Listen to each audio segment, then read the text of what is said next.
We are live. This is Devin of devingallaudet.com, and I'm excited to be here because we're doing something completely different. We're doing sort of like, how do I describe this? And when I was a kid, what I would do is I would take this old electronic stuff and a soldering iron, and I would wield stuff together to make it all happen. If I wanted quadraphonic sound, I was soldering the speakers and tying things together and did all kinds of weird experiments with recordings. And so as technology has progressed, my soldering iron eventually got sold at a garage sale, but it's still a little confusing. So what I'm doing this week is I'm either looking at the green dot that is on my computer doing this live teleclass. And if you're here or not, great, it's wonderful, because I'm also going to have replays of this particular call. Actually, all of my calls are replays. And all of my calls are now going to iTunes. We're eventually going to do Google Play, and we're going to do a bunch of whole other fun things. So it's kind of all coming together slowly, but I've got the green dot on my computer doing this live thing, and then I have my regular sort of like camcorder camera that is recording me at the same time as well. So if you're watching this live and then see the replay, there's going to be a slight different variation going on, but I've got two cameras going on, I've got a mic going on, I've got a live vocal going on, and I have no idea how complicated I have made my life, but we are moving forward, and the cat just jumped on my lap, and so here we are, and we have been doing this now for the last 5 weeks. This is actually week number 6.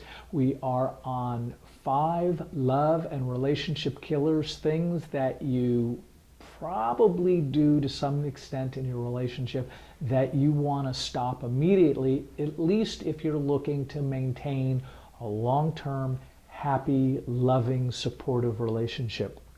This week is punishment. Punishing, the act of punishment. It is the thing, like, it seems so obvious, don't punish the other person, but we do have a natural tendency to do that. I will explain why in a couple of minutes, but first, a little bit of house cleaning. The house cleaning is that I mentioned it earlier, and I've mentioned it last week. I now have an official iTunes show called The Mystical Solution to Modern Love, which is sort of a series of classes that I have been doing that went really well. But it's now going to be an iTunes thing. It's not going to be sort of like the super deluxe class, but it's going to be these presentations that I do every week, Wednesday at noon Pacific Standard Time, to share with you all. And so it'll be available in 2 forms, in audio, so if you want to take it with your workout, and video. And part of the reason why I'm doing this extra camera thing is because, to be quite honest with you, the teeny camera that's attached to the green light that I get to stare at on my computer is really pretty amazing, but never really translates all that well. So I want you to have sort of like the best video possible. I know that I would be discouraged and distracted by audio that isn't freaking great.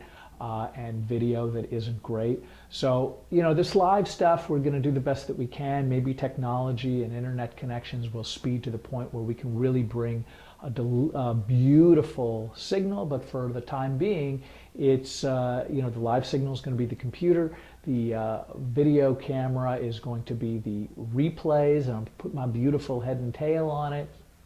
And the show is going to be identical. Maybe I'll do some cutting to trim it up, but so it'll be that. So we've got a new iTunes show coming up. I've got a couple telesummits that are going to be coming up in the next couple weeks. Matter of fact, I did a lot of sort of like interview things in the last week, which was really exciting. So I'm going to be sharing more about that with you next time.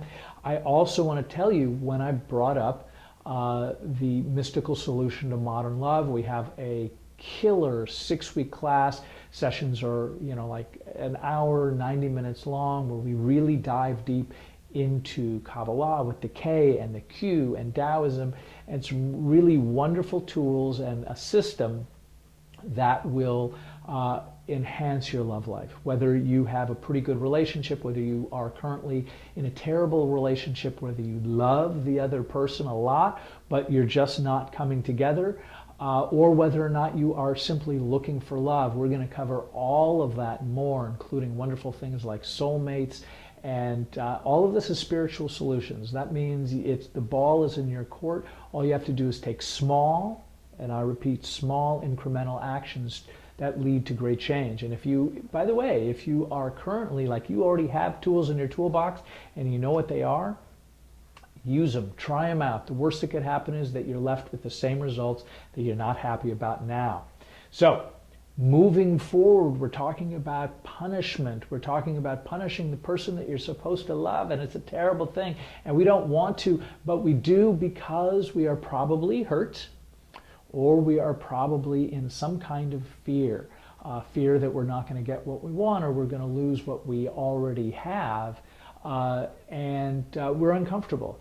And more often than not, and this sort of is a lead-in from last week's session, which was about blaming. When we're pointing fingers and when we think we're right, we feel justified. And punishment is just a slight rationalization beyond that place of blame, where we feel not only can we punish the other person, but perhaps we should. Perhaps we should teach them a lesson, like as if we were teaching a child, and not to suggest that punishing a child is all that great of an idea either. But the point is that we want to stand our ground, and we want to punish this other person because we feel the right and the need to do so. We need to stand up for ourselves. I would argue that there's much, much better ways to do that. We're going to talk about that in a second. But we feel that punishing the other person is the right way to go. And this could turn into the form of name calling. It may be even more of a passive aggressive thing, which is really the sort of the larger issue that we're always dealing with. The larger issue is that when we are passive aggressive, we can do it completely unconsciously. And it might be, well, I'm just not going to talk to you, or I'm going to withhold love from you in order to justify protecting myself. Or I may just not be as nice as I used to be. Pardon me, I have a scratch in my throat. Welcome to live presentations. So we have these feelings that build up inside. Maybe somebody did something wrong, maybe they did something human, maybe they did something on purpose, maybe to get back at us.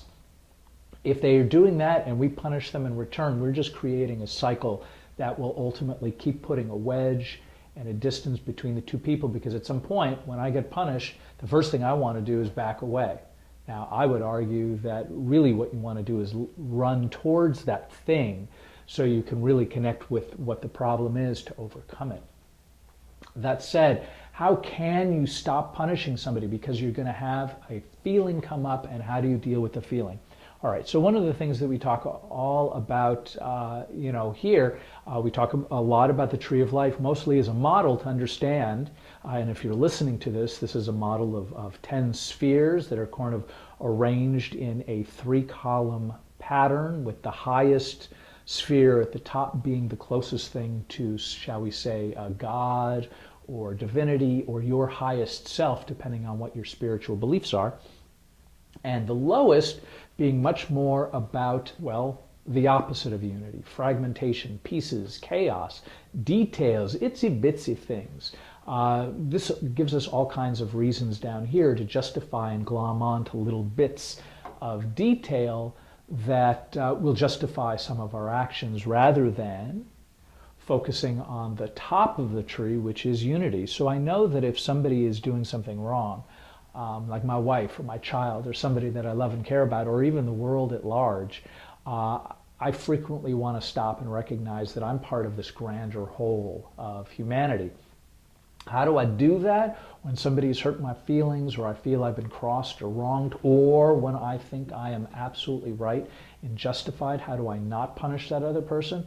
Well, we're gonna get into this a lot more in the coming weeks, but we're going to be talking about ideas of acceptance, service, and when I say service, really what I am is I'm talking about love.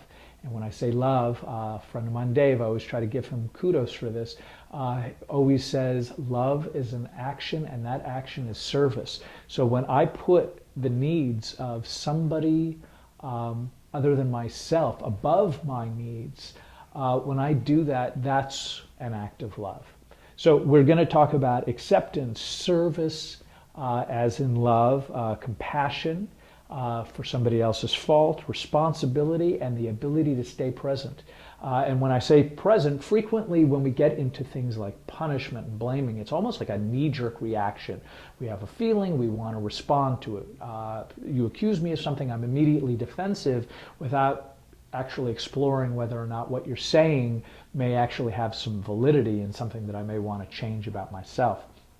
So anyway, we're going to be talking about those things in the coming weeks. But for now, focus on the ideas of accepting the other person's foibles, admitting your own wrongs, and trying to connect to sort of your highest self, which includes the ideas of unity and love and acceptance. And those are the things we're going to be focusing on, how to really like never have to worry about having your love killed again. But before we get to that, we're going to do a live call that's going to focus primarily on the things that block love, the unconscious things that we do that we put in between our number one relationships, frequently our romantic ones, or the things that we do between our kids, and love in general. So if you're around and you want to be live with me, come back next week, 12 Pacific Standard Time, next Wednesday, and we're going to do a live thing. I'll send out some notifications about this. And this is going to be fun. As always, ask me your questions at the bottom of devingallaudet.com. I will put a banner here. I couldn't do it this week for some technical thing. There was no wires to solder together, I suppose. Ask your questions, stay in touch, join our group, and have a wonderful, spectacular week. Thanks so much for joining us.